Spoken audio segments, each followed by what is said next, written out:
ফলের সিজনে যদি আমাদের কাছে আম থেকেই থাকে তাহলে আমরা কেন শুধু শুধু 20 টাকা দিয়ে সেই কুলফিগুলো কিনে খাবো? তার থেকে চলো আজ কুলফি ঘরেই বানানো যাক এবং অতি সহজে কম উপকরণে। তো কী কী উপকরণ লাগছে চলো দেখি। প্রথমে আমরা আমটাকে ভালো করে ধুয়ে নিতে হবে, তারপর প্রত্যেকটা পিসকে এরকমভাবে ছোটো ছোটো করে কেটে নিতে হবে। এই গরমে তো আইসক্রিম খেতে সত্যি খুব ভালো লাগে, আর যেহেতু এটা আমের সিজন, কারণ আম চলে গেলে তো আর এই আইসক্রিমটা করা সম্ভব নয়। তো সেই জন্য আজকে তোমাদের এই আইসক্রিমটা আমি তোমাদের সাথে শেয়ার করলাম। তো এই ভিডিওটা দেখে যদি সত্যি ভালো লেগে থাকে তাহলে তোমরা অবশ্যই আম থাকতে থাকতে বাড়িতে ট্রাই করে দেখতে পারো কেমন। তো আমগুলো আমার প্রায় অলরেডি কাটা হয়েই গেছে। তো আমগুলো দেখো কত সুন্দর দেখাচ্ছে এরকমভাবে, খুব লাভলি, আমার তো দেখেই খেতে ইচ্ছে করছিলো।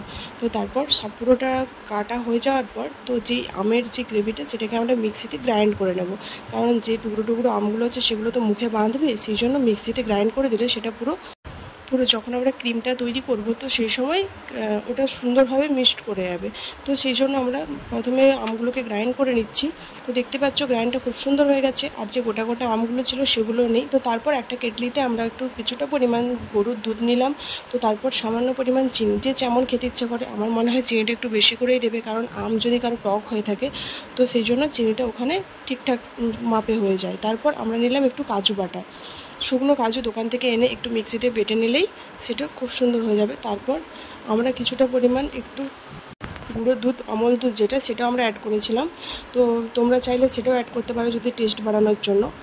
আর এটাকে তারপর মিক্সিতে দিয়ে আমরা দুটোকে দুধ সমেত ওই আমের যেই গ্রেভিটা করেছিলাম সে দুটোকে মিক্সড করে সেটাকে একটু মিক্সিতে গ্রাইন্ড করে নেবো, যাতে পুরোপুরি গ্রেভিটা একসাথে মিশে যায়। তো আমরা যেহেতু এটা ফার্স্ট ট্রাই করেছিলাম তো সেই জন্য আমরা কাঁচা আমটাকে মানে কোনোভাবে কড়াইয়ের মধ্যে নাড়িয়ে একটু যদি আমরা ফুটিয়ে নিতাম তাহলে হয়তো আম হালকা একটু গন্ধটা ছাড়তো না, কিন্তু আমরা যে এটাও করেছিলাম তো এটাও খুব সুন্দর খেতে হয়েছিল, পুরো কুলফি, পুরো কাজু শেকের মতো।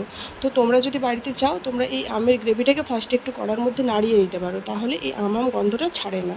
তারপর তোমরা ঠান্ডা করে মিক্সিতে গ্রাইন্ড করতে পারো। তারপর ছোটো ছোটো যে কফি কাপ হয় সেই কফি কাপের মধ্যে নিচে প্রথমে একটু কাজু গুঁড়ো দিয়ে তারপর গ্রেভিটা ঢেলে তার উপরে দুটো কাজু গুঁড়ো ছড়িয়ে একটা কোনো স্টিক ঢুকিয়ে ওগুলোকে ডিপ ফ্রিজের মধ্যে রাখবে হাই ভোল্টেজে।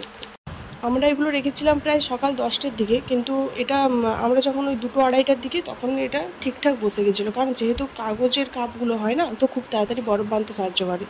তো সেই জন্য তারপর যখন আমরা বিকেলবেলায় আইসক্রিমটা বের করলাম, ও দেখে তো পুরো জিভে জল আসছিল।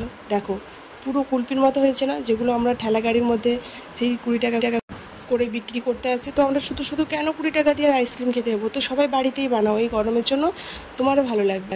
তো ভিডিওটা ভালো লাগলে প্লিজ লাইক, কমেন্ট, শেয়ার করে দিও। টাটা, আই লাভ ইউ।